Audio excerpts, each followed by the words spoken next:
Bien, mis hermanos, vamos a la palabra del Señor. Un gusto poder verlos. Vamos a abrir la Biblia en el libro de Daniel. Vamos a retomar la predicación del libro de Daniel. Y vamos a ir al capítulo 9, mis hermanos.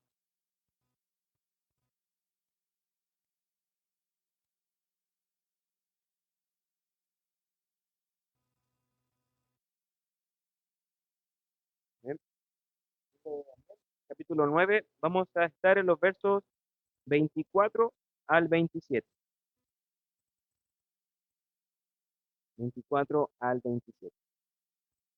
Dice así la palabra del Señor. 70 semanas han sido decretadas sobre tu pueblo y sobre tu santa ciudad, para poner fin a la transgresión, para terminar con el pecado, para expiar la iniquidad, para traer justicia eterna, para sellar la visión y la profecía, y para ungir el lugar santísimo.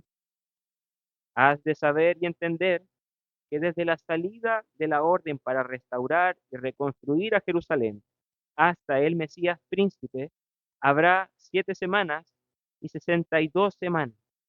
Volverá a ser edificada con plaza y foso, pero en tiempos de angustia. Después de las 62 semanas, el Mesías será muerto y no tendrá nada. Y el pueblo del príncipe que ha de venir destruirá la ciudad y el santuario. Su fin vendrá con inundación. Aún hasta el fin habrá guerra. Las desolaciones están determinadas. Y él hará un pacto firme con muchos por una semana, pero a la mitad de la semana pondrá fin al sacrificio y a la ofrenda de cereal.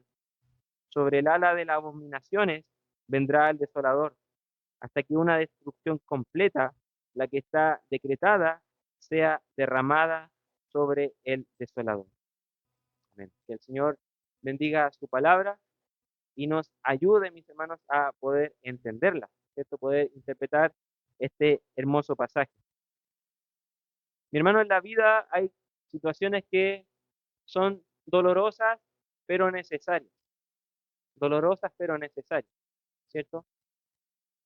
Piense en su propia vida, analice las experiencias que el Señor le ha permitido poder vivir y piense en esas situaciones que han sido quizás angustiantes, difíciles, quizás un momento de desempleo, quizás una crisis laboral, quizás algún diagnóstico médico, algo que sea complejo y angustiante para su vida.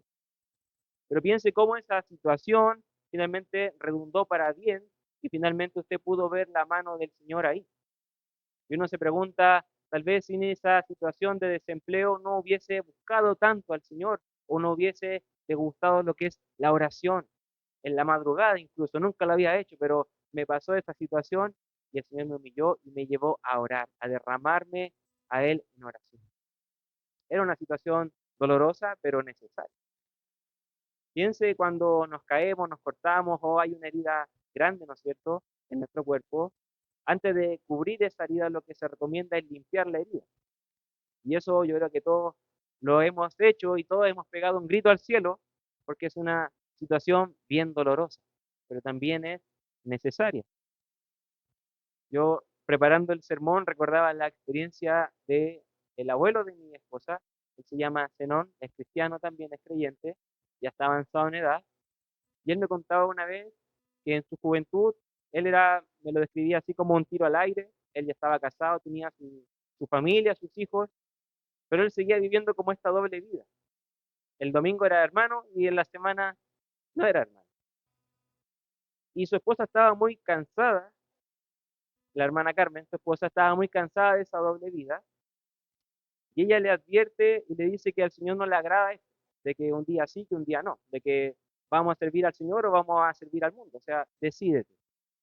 Y él, como todo hombre, rechazó quizá ese consejo de su esposa.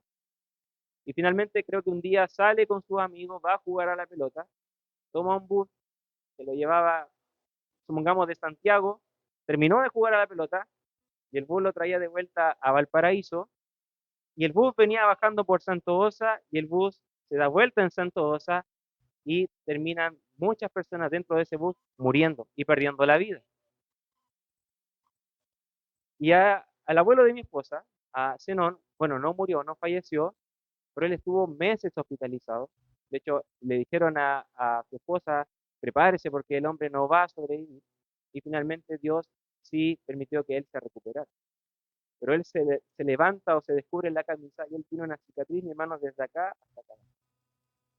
Y él cada vez que se viste y se mira al espejo recuerda la advertencia del Señor. Recuerda que Dios es celoso con su pueblo. Y si Dios decidió darle esta vida, ¿no es cierto?, era para vivirla para Él. Y de ahí en adelante Él empezó a servir al Señor con mucha más fuerza, con mucha más integridad hasta el día de hoy. Y ahí estamos viendo que son situaciones dolorosas, tristes, incluso para la familia, pero que son necesarias. Necesarias para reconocer el celo del Señor con su pueblo. Necesarias para reconocer incluso la bondad de Dios con su pueblo. Y cuando pensamos en la experiencia del pueblo de Israel, qué es lo que hemos estado viendo con el libro de Daniel, hemos estado viendo cómo el Señor le ha mostrado su celo a su pueblo. Pensemos en esta situación de que ellos estaban en cautiverio viviendo en el imperio de Babilonia. Quizás para ellos era una situación innecesaria, dolorosa, Dios se olvidó de nosotros, pero hemos visto que no es así, sino que esa situación de cautiverio y de esclavitud tenía un propósito, que era humillar al pueblo de Dios, humillar al pueblo de Israel y hacerlo volver nuevamente a su Señor. Era centrar su corazón. Recuerde, el corazón del pueblo de Israel estaba envuelto de ídolos, de pasiones, de pecados, de engaños. Y ellos habían olvidado de la centralidad de Dios en sus vidas. Por lo tanto, el cautiverio, el exilio y la esclavitud que tuvieron que vivir era necesaria para su vida espiritual. Y si recordamos lo que se ha predicado en el capítulo 9, mis hermanos, acá tenemos a un Daniel ya avanzado en edad, ya no es este joven, ¿cierto?, de los primeros capítulos, sino que ya es un anciano en el capítulo 9, y él se encontraba en oración, porque él recordaba una promesa que había en la Biblia, en los escritos del Antiguo Testamento, del profeta Jeremías, quien dijo, si ustedes pecan, van a sufrir cautiverio, van a sufrir esclavitud, pero Dios estableció un tiempo para esa esclavitud, que eran 70 años. ¿Recuerdan en una predicación? Mencionamos que este cautiverio iba a durar 70. Y lo que hace Daniel es leer la escritura y reconoce que estamos prontos a cumplir los 70 años de cautiverio. Eso quiere decir que va a venir la liberación al pueblo de Israel. Lo que ocurrió entonces ahí con Daniel es que él se encierra en oración, dice los primeros versos del capítulo 9. Oración y ayuno. Ni siquiera la comida importaba para Daniel en ese momento, sino que él empieza a orar al Señor, empieza a buscar que Dios recuerde esta promesa que había hecho, de que iba a restaurar al pueblo de Israel. Y Daniel estaba en oración y aparece un ángel, nos dice la escritura. Y el ángel se llama Gabriel. Aparece el ángel Gabriel, se acerca a Daniel y le dice, pon atención, porque te voy a revelar y te voy a dar a conocer cuál es la respuesta de Dios a esta oración que tú estás haciendo. Daniel, recuerden, estaba pidiendo restauración. Recuerden eso. Daniel estaba orando por restauración. Y ahora Dios va a responder a Daniel esta petición y la va a responder a través del ángel Gabriel. Gabriel era un mensajero de parte de Dios, era un ángel, ¿ya? Y que le entrega este importante anuncio. Verso 24. 70 semanas han sido decretadas sobre tu pueblo y sobre tu santa ciudad para poner fin a la transgresión, para terminar con el pecado, para expiar la iniquidad, para traer justicia eterna, para sellar la visión y la profecía y para ungir el lugar santísimo. Lo que está haciendo acá Dios, mis hermanos, es decirle a Daniel, Daniel, yo tengo un plan con mi pueblo. Pon atención. Este es mi plan. Y empieza a narrar esto. 70 semanas han sido decretadas sobre tu pueblo para todas las cosas que acabo de narrar. Y acá yo creo que usted ha escuchado acerca de las famosas 70 semanas de Daniel, ¿cierto? Que hay mucha controversia, hay mucha polémica y muchas interpretaciones, mi hermano, acerca de lo que significan las 70 semanas. Y para su tranquilidad no voy a adentrar a las polémicas o lo que significa cada semana. Quizás después me puede preguntar, pero quiero que nos fijemos, mi hermano, en el fondo de este mensaje. ¿Qué es lo que contemplan estas 70 semanas? Que es un tiempo que Dios ha establecido. Estas 70 semanas, mis hermanos, es un periodo que Dios ha determinado para restaurar a su pueblo. Cuando usted vea estas 70 semanas, vea todo lo que va a hacer Dios ahí. Poner fin a la iniquidad, poner fin al pecado, expiar la culpa de su pueblo, cumplir las promesas y las profecías y ungir al lugar santísimo. Si usted tiene en sus manos, por ejemplo, la versión Reina Valera 1960, se va a dar cuenta que al final del verso 24 dice para ungir al santo de los santos. No dice el lugar santísimo, sino que dice para ungir al santo de los santos. ¿Y quién es, mi hermano, el santo de los santos? Jesucristo. Hechos capítulo 3, verso 14 nos dice, más vosotros negasteis al santo y al justo y pediste que se os concediera al homicida, haciendo ahí el contraste entre Jesús y Barrabás. O por ejemplo, Marcos capítulo 1, verso 34 nos dice, ¿qué tienes con nosotros, Jesús Nazareno? ¿Has venido a destruirnos? Yo te conozco, yo sé quién eres, el santo de Dios. Por lo tanto, Dios le dice a Daniel, que en estas semanas vendrá un periodo de restauración. Recuerden, 70 semanas vendrá restauración y va a venir por mano de Cristo. Lo que estamos viendo es una profecía. Nuevamente Dios hace que Daniel pegue un salto en el tiempo y Daniel estaba pidiendo restauración para su pueblo. Dios le dice, te voy a responder y te voy a declarar una restauración que quizás tú no estás pensando. Va a ser una restauración mayor y no va a ser solo a tu pueblo, sino que va a ser para todo el mundo. Y él anuncia a Cristo. No sé si lo habrá notado, mi hermano, pero hay un detalle que debemos precisar y no pasar por alto, y es que el nombre del ángel era Gabriel, ¿no es cierto? Y en esta fecha se recuerda mucho a este ángel Gabriel, porque él también anunció a otra persona muchos años después que iban a ser Cristo, y él le anuncia a María, ¿no es cierto? Esta virgen, esta madre que iba a concebir a un niño. Vamos a Lucas capítulo 1, si tiene su Biblia ahí. Lucas capítulo 1. Voy a leer en versión Reina Valera 1960. Dice, verso 26 en adelante del capítulo 1. Al sexto mes, el ángel Gabriel fue enviado por Dios a una ciudad de Galilea llamada Nazaret, a una virgen desposada con un varón que se llamaba José de la casa de David, y el nombre de la virgen era María. Y entrando el ángel en donde ella estaba, dijo, salve, muy favorecida, el Señor es contigo, bendita tú entre las mujeres. Mas ella cuando lo vio se turbó por sus palabras y pensaba qué salutación sería esta. Entonces el ángel le dijo, María, no temas, porque has hallado gracia delante de Dios, y ahora concebirás en tu vientre y darás a luz un hijo y llamarás su nombre Jesús. Fíjese, mi hermano. El mismo ángel Gabriel que se apareció a Daniel y dijo, va a venir restauración, esta es la promesa de Dios. Ahora el mismo ángel se aparece con María y le dice, tú has sido escogida para concebir este hijo, por el cual va a venir restauración. ¿No le parece eso asombroso, mi hermano? Yo cuando leía esto y pensaba en los dos pasajes, uno en el Antiguo Testamento, otro en el Nuevo, y con años de diferencia, uno dice, wow, qué increíble es el Señor.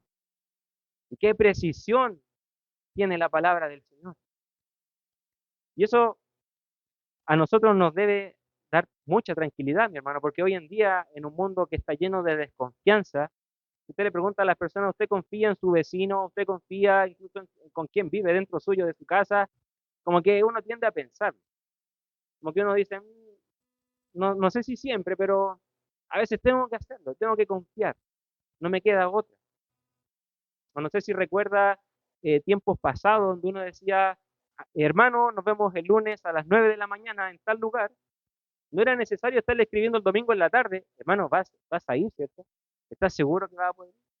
Pero hoy en día hay mucha inseguridad. Piensa en las instituciones. Las encuestas dicen que las personas cada vez desconfían más de las instituciones, sea de fuerza de orden público, sean políticos, sea el gobierno, cada vez hay más desconfianza. Y si nos quedamos con eso, entonces, mi hermano, podemos decir en quién confiamos, o dónde está nuestra certeza, o dónde está nuestra seguridad. Y aquí está nuestra certeza, en la infalible palabra de Dios. Fíjese con la precisión con la que esta palabra se cumplió. Fíjese con la exactitud que este ángel da un mensaje y se cumple la palabra del Señor. Por eso, mi hermano, el llamado es a confiar con todas nuestras fuerzas en su palabra, a poder tener fe en esta bendita y poderosa palabra de Dios, mi hermano. Recuerda esta premisa, si Dios lo prometió, Él lo va a cumplir. Si Dios le prometió algo a su pueblo, Él lo va a cumplir. Si Dios tiene un plan, un propósito con usted, entonces también, querido hermano, Dios va a cumplir este propósito también con usted. Está decretado, mi hermano, es así. Dios trazó un plan y Él lo va a cumplir. Y aplique eso para cosas que quizás nuestros ojos aún no ven, como la resurrección de los muertos. Dios lo prometió, Dios lo va a cumplir. La transformación de nuestros cuerpos incluso. Nuestros cuerpos se enferman, se duelen, se deterioran, pero Dios prometió que nuestros cuerpos van a ser renovados y transformados. Dios lo prometió, Dios lo va a cumplir. Dios prometió en su palabra restaurar y renovar este mundo. Dios lo prometió, Dios lo va a cumplir. Dios prometió venir por segunda vez, traer y llamar a sus escogidos y llevarlos con Él. Dios lo prometió, mi hermano, Dios lo va a cumplir. Cree firmemente en la palabra del Señor, mi hermano. Versos 25 y 26, avanzamos y ya vemos que Dios contestó a esta oración y dio a conocer este plan de redención. Pero fíjese cómo va a llevar a cabo adelante Dios este plan, dice verso 25. Has de saber y entender que desde la salida de la orden para restaurar y reconstruir Jerusalén hasta el Mesías príncipe habrá 7 semanas y 62 semanas, volverá a ser edificada con plaza y con foso, pero en tiempos de angustia. Después de las 62 semanas el Mesías será muerto y no tendrá nada, y el pueblo del príncipe que ha de venir destruirá la ciudad y el santuario. Su fin vendrá con inundación. Aún hasta el fin habrá guerra y las desolaciones están determinadas. Vamos por parte, mi hermano, para poder entender este mensaje. Dios anuncia una restauración. Eso tenemos que tenerlo claro primero. Dios anunció una restauración. Y ahora lo que le va a decir a este pueblo y a Daniel en particular es cómo va a llevar a cabo esta restauración. Y lo primero es que Dios recuerda de que Él hizo un pacto con su pueblo y Él prometió estos 70 años de cautiverio, pero también prometió que venía luego la reconstrucción o la restauración. Vamos a Jeremías, si tiene su Biblia, capítulo 29, o me puede seguir la lectura. Jeremías 29, versos 10 y 11 dice, así dice el Señor, cuando a Babilonia se le hayan cumplido los 70 años, yo los visitaré y haré honor a mi promesa en favor de ustedes. Los haré volver a este lugar, porque yo conozco los planes que tengo para ustedes, afirma el Señor, planes de bienestar y no de calamidad, a fin de darles un futuro y una esperanza. Eso lo dijo el profeta Jeremías muchos años atrás. Luego ocurre lo del cautiverio, ¿cierto? Y ahora nuevamente Dios recuerda que Él tiene una promesa y la va a cumplir. Dios va a restaurar este tema. Y ahora si usted empieza a echar a andar, ¿no es cierto?, su memoria, y si nos citamos los libros de Esdras, de Nehemías, ¿cierto?, o los libros de Segunda de Crónica, donde nos narra esta devuelta del pueblo a la ciudad, usted se va a dar cuenta de que el rey Ciro, ¿no es cierto?, a través de este decreto, él permite que el pueblo pueda volver a reconstruir la ciudad, en un primer momento liderado por Zorobabel, ¿cierto? Después tenemos a Esdras y Nehemías, pero usted va a recordar, mi hermano, que ellos empezaron a trabajar, ¿no es cierto?, en reconstruir la ciudad, en reconstruir el templo. ¿Y qué es lo que pasó? ¿Qué se levantó mientras ellos estaban trabajando en la ciudad? Se levantó oposición. Ellos tuvieron tiempos de angustia mientras estaban reedificando esta ciudad. Incluso si uno lee los versos, se da cuenta que ellos mismos estaban totalmente desmoralizados. Ellos lloraban al recordar la belleza del primer templo y ahora ven a su templo totalmente en las ruinas. Por lo tanto, ellos pudieron reconstruir la ciudad, como dice la oración, ¿no es cierto? Y la respuesta de Gabriel, van a reconstruir esta ciudad, habrá plaza, habrá un foso, pero esto va a ser en tiempos de angustia. O sea, esta reconstrucción va a ocurrir, mi hermano, pero no será sin dolor. Y el verso 26 nos dice, después de las 70 semanas de Daniel capítulo 9, el Mesías será muerto y no tendrá nada. Y el pueblo del príncipe que ha de venir destruirá la ciudad y el santuario, y su fin vendrá con inundación. Aún hasta el fin habrá guerra, las desolaciones están determinadas. Y aquí nuevamente el panorama cambia, porque Dios nos hablaba y nos anunciaba de una restauración de su pueblo, pero ahora nos dice la vida del Mesías será quitada. También en la versión Reina Valera 960 dice, será muerto más no por sí, no por sí, o sea, a él le quitarán la vida, a este Mesías que va a traer la reconstrucción.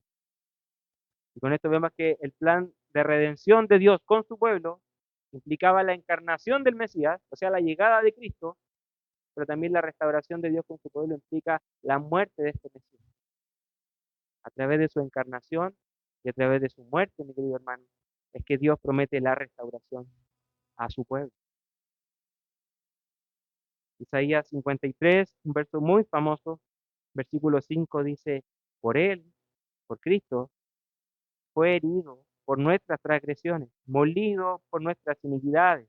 El castigo de nuestra paz cayó sobre él y por sus heridas hemos sido nosotros sanados. Nuestra restauración o la restauración de este mundo viene necesariamente por la encarnación de Cristo. Él tuvo que nacer, él tuvo que vivir, ¿no es cierto?, para poder anunciar el mensaje del Evangelio. Pero él también tuvo que morir para que nosotros podamos ahora, mi hermano, gozar de esta restauración plena y total. Sin su sacrificio, como decía el coordinador, era imposible. Él era este cordero pascual por el cual se hacían los sacrificios. Por lo tanto, lo que anuncia Dios nuevamente a Daniel, lo lleva a mirar el futuro y dar un salto en el tiempo, es que por medio de esta promesa cumplida es que va a venir ahora la restauración de su pueblo.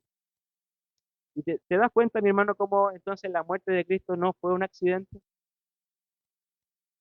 ¿Te das cuenta cómo incluso la crucifixión de Cristo no fue una victoria del Imperio Romano o de los fariseos, sino que era parte del plan y del diseño de Dios con su humanidad, con nosotros? Y era parte del plan y del diseño que Dios tenía también con su Hijo. Y usted recordará que incluso el ministerio de predicación que tenía Jesús, que era un ministerio llamado a restaurar o reconciliar a Dios y a los hombres, también fue un ministerio de restauración que se levantó en medio de angustia. Recuerde, a Jesús lo maltrataron, lo injuriaron, le escupían, lo golpeaban, finalmente lo amenazaron de muerte, lo llevaron a la cruz arrastrando, pusieron una corona de espinas, mi hermano, sobre su frente. Y todo eso lo hizo para cumplir esta palabra, por amor a nosotros, mis hermanos, por amor a usted, por amor a mí, por amor al Padre, por obediencia al Padre. Mi hermano se da cuenta del inmenso sacrificio que hizo Cristo en la cruz. Se da cuenta todo lo que tuvo que negarse, todo lo que tuvo que dejar por nosotros, mis hermanos. Y la pregunta es ¿para qué? ¿Para que nosotros podamos seguir viviendo en nuestros pecados? ¿Para que nosotros podamos seguir viviendo en nuestros deseos de la carne? ¿O para que no vivamos una vida de gratitud al Señor? No, no, no es cierto. Todo lo contrario. Dios Cristo murió por nosotros para que tengamos una vida abundante, una vida plena en Él, pero también una vida de obediencia, una vida de gratitud, una vida de devoción a nuestro Señor.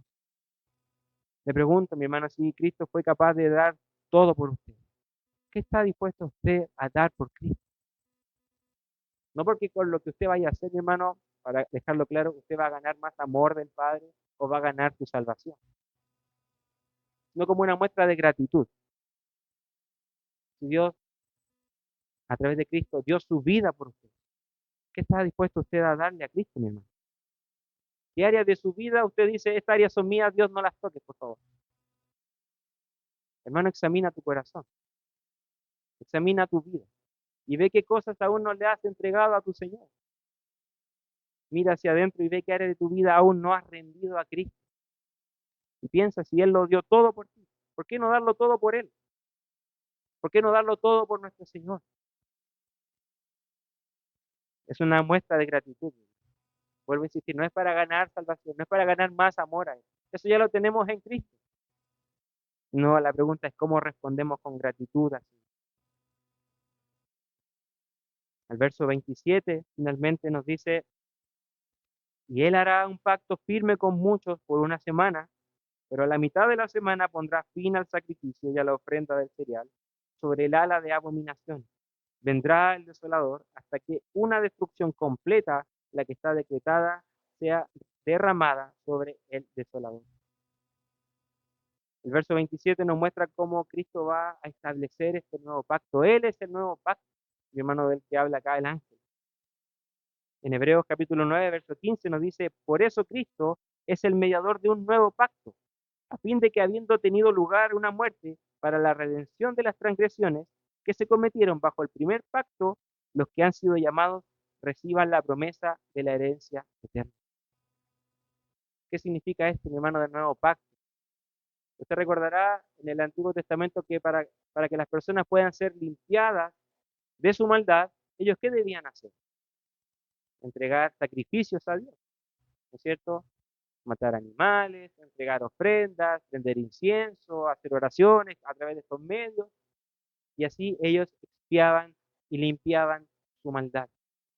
Cuando Dios nos dice que vendrá este nuevo pacto a través de Cristo el Mesías, nos quiere decir que ahora nosotros solamente a través de Él es que somos limpios de nuestra maldad. Ya no necesitamos, mi hermano, traer ahora al templo, por ejemplo, un cabrito, una paloma, un becerro, ¿no es cierto? O usted no necesita, por ejemplo, echar a la ofrenda, con esto voy a limpiar mis pecados que cometí hoy día en la mañana. No, mi hermano, solamente a través de Cristo, que es el nuevo pacto, es que nosotros vamos a alcanzar salvación. Y eso se cumple también en nosotros, mi hermano. Eso se cumple hoy en día, lo que profetizó el ángel a Daniel. Pero usted recordará y sabrá, mi hermano, que no todos van a ser beneficiarios de este nuevo pacto, porque aún hay muchos que rechazan esta promesa. Hay muchos que niegan con poca fe y con incredulidad acerca de esta promesa de salvación. Y es lo que ocurrió también con los compatriotas o con los que vivían en los tiempos de Jesús. Ellos rechazaron esta predicación y vemos que el ángel anuncia un tiempo de desolación, producto del pecado. Si usted sigue la secuencia del tiempo, va a recordar que después de la crucifixión de Jesús, ¿cierto? Lo que vino fue una desolación. En el año 70 después de Cristo, lo que ocurrió con ese templo es que nuevamente fue desolado, fue incendiado, fue saqueado y nuevamente fue reducido a ceniza. Y cuando el verso 27 nos dice va a venir una inundación o una calamidad sobre este pueblo, lo que quiere decir que esta desolación va a ser literalmente como una inundación. No va a quedar nada a su paso en este tiempo. Y si usted ve la historia, se va a dar cuenta que es así. El Imperio Romano nuevamente toma posesión del Templo de Jerusalén y lo que ocurrió ahí o lo que se vivió ahí fue una gran desolación.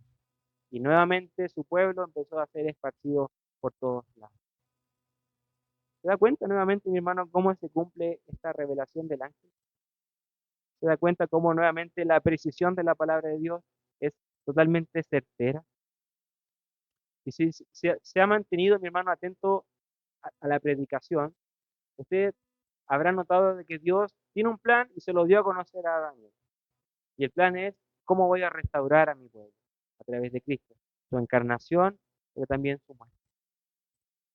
Yo le pregunto a usted, mi hermano, ¿usted conoce cuál es el plan de Dios que tiene con su vida? ¿Cuál es el propósito de Dios que tiene de forma particular con usted, con su vida, mi hermana, hermano joven, señorita, niño. ¿Has orado al Señor para conocer cuál es el propósito o el plan que Dios tiene contigo? Bueno, de la Escritura hay un plan, un propósito que Dios en general tiene con cada creyente, que es nuestra salvación. Ese es el plan de Dios con nosotros, salvarnos. Y para llevar a cabo ese plan, lo que Dios hace también es transformarnos y hacernos vivir en vida de santificación, ¿cierto? No puedo llegar a la salvación si no he sido transformado. No puedo llegar a la salvación o llegar al Padre si vivo en los mismos pecados que tenía antes, ¿cierto? Sería como ilógico. Pregunta ahora para usted entonces, mi hermano, ¿cómo vamos en este plan de salvación? ¿Cómo va avanzando ese plan de salvación en tu vida? ¿Cómo va la transformación en tu corazón? ¿Cómo va ese andar en la santificación, mi hermano? Y esto es igual que lo que nos pasó hoy día. Se da cuenta que estamos sin luz. Y si usted aprieta el interruptor no va a haber luz. Y es porque la casa necesita estar conectada, ¿cierto?, a una fuente de poder para que pueda tener luz. Si usted, mi hermano, no está conectado a Dios, no va a haber transformación.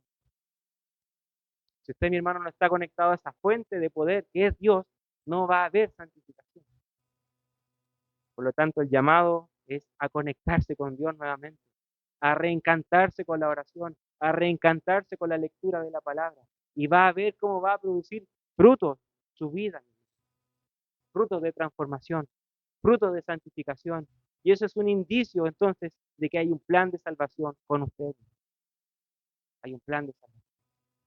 Por eso, si hoy te sientes como la iglesia, ¿cierto? Apagado, triste, quizás un poco desanimado espiritualmente, te invito a reconectarte con el Señor, a buscar nuevamente de Él y a ser parte del plan de Dios que Él tiene con tu vida. Amén. Oremos, mis hermanos, a nuestro Señor. Padre, te damos las gracias en esta mañana, Señor, por su palabra. Gracias por este mensaje maravilloso, Señor, donde vemos la fidelidad de su palabra, Señor, cómo se cumple con exactitud, con precisión, donde no hay nada, Señor, que se altere. Y le damos las gracias, Señor, porque eso nos dice que podemos confiar plenamente en sus dichos, Señor. Que todo lo que está escrito un día se va a cumplir, mi Señor. Incluso lo que nosotros anhelamos, que es su segunda venida, eso también un día va a ocurrir, Señor. Pero hasta entonces, Señor, ayúdenos a poder perseverar en esta vida. Ayúdenos, Señor, a poder avanzar en este caminar, en esta transformación, Señor. Ayúdenos porque no siempre queremos avanzar o no siempre estamos avanzando. Hay momentos que nos encontramos estancados, Señor, o donde hay mucha debilidad en nosotros y no sabemos cómo ponernos en pie. Por eso ayúdanos, Señor. Por tu gracia, por tu fuerza, Señor, ayúdanos, levántanos, Señor, y haznos avanzar en este camino hacia la vida eterna, Señor. Ayuda a mis hermanos que están débiles, Señor. Ayuda a mis hermanos que están detenidos, Señor, para que puedan seguir avanzando. Y gracias te damos, Señor, por la encarnación de Cristo, Señor. Gracias te damos por su vida, por su obra, por su obediencia y también por su muerte, Señor. Porque a través de Él es que podemos tener incluso esta oración contigo, mi Señor. Te damos las gracias, Padre, y rogamos para que tú nos ayudes durante esta semana, Señor. Ayúdanos a poder vivir esta palabra durante la semana, Señor, y poder dar testimonio acerca de ti donde sea que estemos. Gracias te damos, Señor, y lo pedimos todo en el nombre de Cristo Jesús. Amén.